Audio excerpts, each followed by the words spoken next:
Something that affects lots of people as they get older, especially women, is bone health.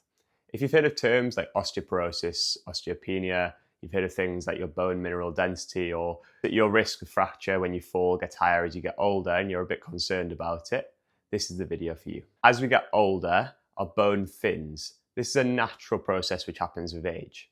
In women, estrogen is really important for bone health and bone mineral density and keeping the bone nice and strong.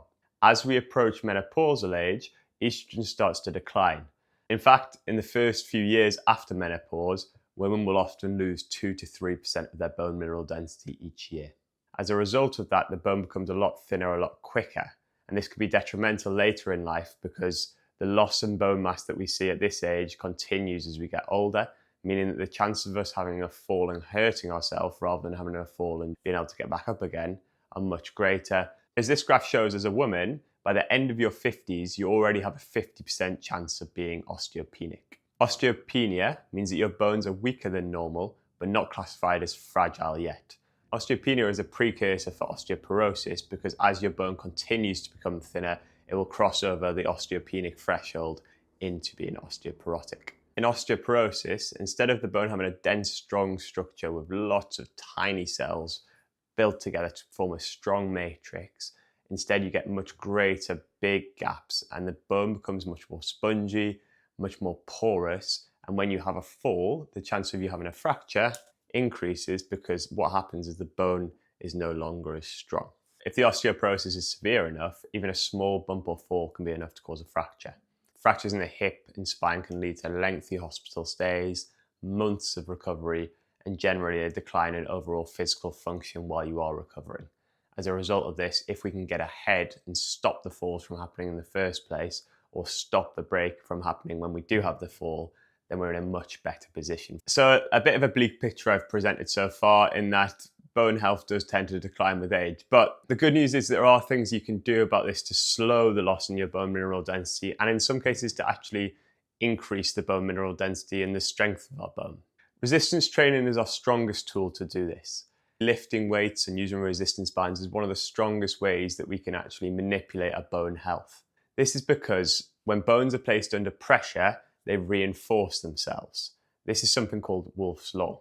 What that means is for years, people have avoided high impact activities. Often for women especially, they say, okay, let's try some Pilates, some yoga, some swimming, some cycling maybe. What we don't want is too much impact. Let's be careful of your joints. When it comes to osteoporosis, the absolute opposite is the key. Because if you're putting pressure through a bone, like when you step or stamp or squat, then what happens is that bone reinforces itself and becomes stronger. So the last thing you want to be doing if you've got osteoporotic bones really is opting to go for something like a swim where there's no pressure at all through the bones, compared to going for something like a walk, a brisk walk, or even a light jog if that's possible for you.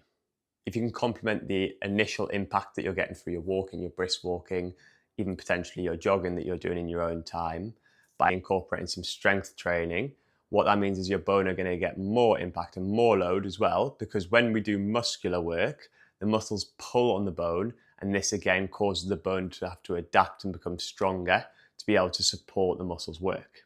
Studies have shown that women who are able to incorporate strength training into their routine twice a week maintain or increase their bone mineral density when compared to a group who don't have a structured exercise regime. It's important to say that outside of strength training, having the right nutrients in your diet is also important. Having enough calcium in your diet, as well as enough vitamin D to help the absorption of that calcium and an adequate protein intake is going to be important.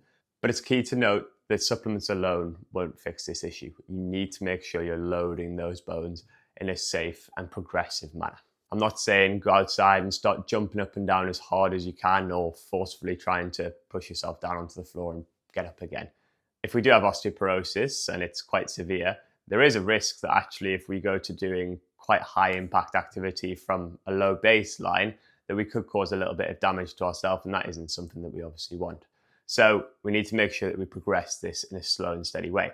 If you're not sure where to start, I'm going to show you in the next video 5 exercises that you can do if you're osteopenic or have osteoporosis and want to strengthen your bones in a safe manner. If you'd like a plan which is personalized to your specific bone health or general aches, pains, clinical conditions, health and well-being, then please get in touch. This is what I do for a living. I look forward to seeing you on the next video going through the exercises.